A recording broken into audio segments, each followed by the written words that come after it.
What's going on? I got a question for you all. What's this? What's that?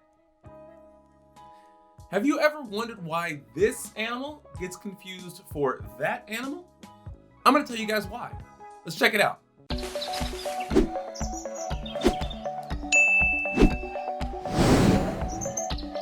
By reading the title or seeing the thumbnail for this video, you will discover that we are doing a new series called This or That, where I pin two animals together that often get confused with one another, or in some way, shape, or form, some people may think this animal is that animal. So for today's animal, we're talking about bison and buffalo. It is very often that these two animals get confused for one another, and there might be some history behind that.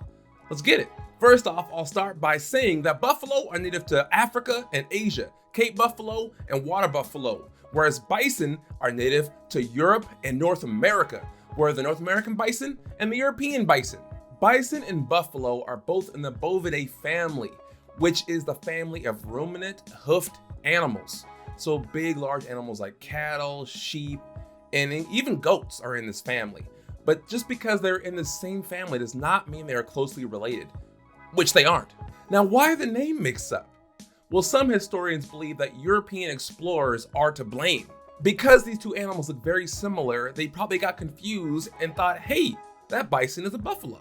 But they probably wouldn't have called it a bison because they didn't know what it was a bison. They probably said, hey, that's a buffalo right there. Some people believe the name possibly stems from a French word called boeuf, meaning beef. But whatever the case may be, this name has stuck and people still get it wrong. Now let's go into a little bit of the differences between the bison and the buffalo. Bison have a large shoulder hump of pure muscle to be able to lift up and carry that heavy, gigantic head. That massive head makes their hindquarters look a whole lot smaller than their front end. Both Cape and water buffaloes have smaller heads in proportion to their body, making their bodies look more symmetrical. Now let's talk about their horns. Cape buffalo, male and females, both have these long handlebar mustache-like horns that protrude and curl at the ends. These horns in the males can grow about 3 or more feet with a helmet-like base. Now let's talk about the bison horns. Short, sweet, to the point. That was so corny, I'm sorry. They're just short and very pointy. Now, water buffalo's horns are a whole lot larger and grow in a crescent shape, getting as much as 6 feet in length total. Now we get into those coats. Bison have thick, shaggy coats, keeping them warm in the colder winter months of North America and Europe. And in the summertime, these coats will shed because it does get a lot warmer over here. Buffalo have a lot thinner coats, which they do not shed seasonally. Yellow drop hairs occasionally here and there, kind of like everyone, including myself, even though I'm bald, but that's just the case. Bison have a very thick, beautiful beard, whereas buffalo looks like they just barely hit puberty. Now let's talk about the size.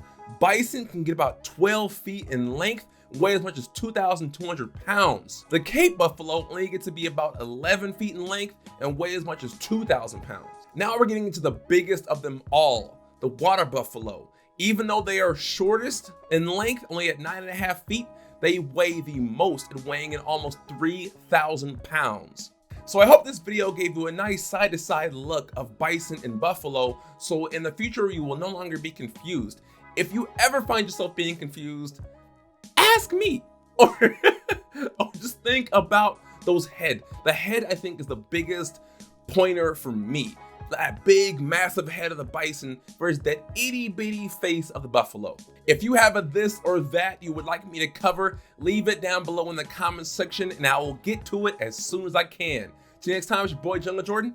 I'm out.